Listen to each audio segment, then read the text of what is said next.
Halo teman-teman, kita balik lagi di One Punch Man. Kali ini kita akan mereview chapter 258. Lanjutan dari chapter sebelumnya. Di saat Saitama pergi, tiba-tiba muncul seorang badut gila membunuh warga sipil. Ini semua orang di sekitar ketakutan. Tapi beruntung di tempat itu kebetulan ada Amemax, sehingga dia cukup menampar badut tersebut hingga kepalanya hancur. Namun, serangan Amemax sia-sia karena wajah badut yang hancur itu kembali utuh, atau kita sebut dia bisa beregenerasi. Badut itu terlihat baik-baik saja, ini membuat Amemax terkejut. Mungkin dia pikir monster ini hanyalah Kurojo, tapi setelah dia bisa beregenerasi, kita tidak bisa menyebutkan dia lagi menjadi monster Kurojo. Bukan hanya beregenerasi, tubuhnya terlihat semakin membesar atau semakin berotot, padahal di awal yang kita lihat, ukuran tubuhnya sama seperti manusia normal. Tapi kali ini tidak.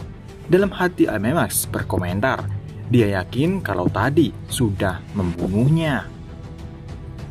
Tapi Amemax cepat paham melihat badut ini, jadi di saat Amemax menghancurkan wajahnya di awal, secara bersamaan salah satu balon yang dia pegang meletus. Amemax berkomentar dalam hatinya, kemungkinan besar kostumnya menyatu dengan tubuhnya. Kalau terkena serangan, balonnya yang jadi pengganti menahan kerusakan, dan kalau kapasitasnya melampaui akan meledak. Jika dugaanku benar, berarti dia masih bisa menahan serangan fatal hingga 2 kali lagi. Kali ini terlihat badut itu mengeluarkan sebuah kain putih besar dan dia melakukan sebuah sulap yang mengeluarkan sepeda 1 roda. Jika kita melihat lebih dekat, roda yang dia gunakan terbuat dari besi dan tajam seperti halnya gerinda. Amemax berkata, tergantung cara dia pakai, itu kemampuan pendukung yang sangat berbahaya. Sementara si badut itu berteriak, semua orang perhatian, hari ini ada panggung spesial. Badut itu langsung menyerang Amemax dengan cepat. Dia mengatakan lagi, ini adalah panggung pembantaian manusia. Dengan kecepatan seperti itu, Amemax masih dengan mudah menghindar. Sehingga Amemax menghantam perut badut itu dengan sangat keras. Amemax berkomentar, dia bersyukur karena dia datang sebelum badut ini tumbuh lebih kuat. Terlihat badut itu terpental, tapi di sini terlihat bisa dibilang serangan Amemax tadi masih sempat dia tahan dengan senjatanya. Amemax berkomentar, tak kusangka dia yang levelnya jauh di bawahku bisa menahan tusukanku. Seperti dia masih baru jadi, tapi termasuk tipe yang berkembang cepat. Sementara di belakang, semua orang bertanya siapa orang itu, kenapa dia bisa menahannya. Mereka semua tidak tahu siapa Amemax, karena mungkin mereka masih belum mengenal dengan tampilan Amemax yang sekarang. Kita juga melihat polisi yang tergeletak, ternyata mereka bukan polisi melainkan pengawal pribadi seseorang. Sedangkan baru tadi terlihat sangat senang melihat semua orang karena dia sekarang menjadi pusat perhatian. Baru itu berkata, sekarang aku benar-benar menonjol. Semakin banyak orang melihatku, semakin terasa sesuatu yang mengalir dari dalam diriku. Seperti yang kuduga, aku memang terlahir untuk berdiri di atas panggung untuk tampil di depan semua orang. Di sini terungkap level bencana badut ini sekarang adalah level harimau. Amemax berkomentar, sungguh keterlaluan, dia benar-benar haus perhatian. Ternyata itu tipikal dirinya, semakin jadi pusat perhatian orang banyak, semakin dia berkembang.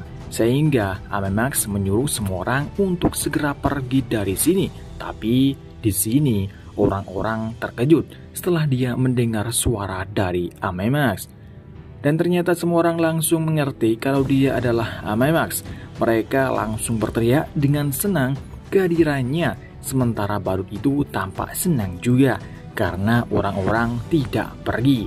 Orang-orang bukan pergi, malah semuanya pada kumpul dan semakin berkerumun bahkan semua orang yang jauh langsung menghampiri tempat itu. Apalagi di tempat itu adalah pasar minggu. Sehingga tambah banyak orang yang berkumpul hanya ingin melihat Amemax. Dengan begini, badut ini semakin kekar dan kuat. Oke teman-teman, sampai di sini dulu untuk chapternya. Di chapter ini kita bisa tahu kemampuan dari badut gila ini. Jadi dia semakin kuat jika ada banyak orang dan semangat dari mereka.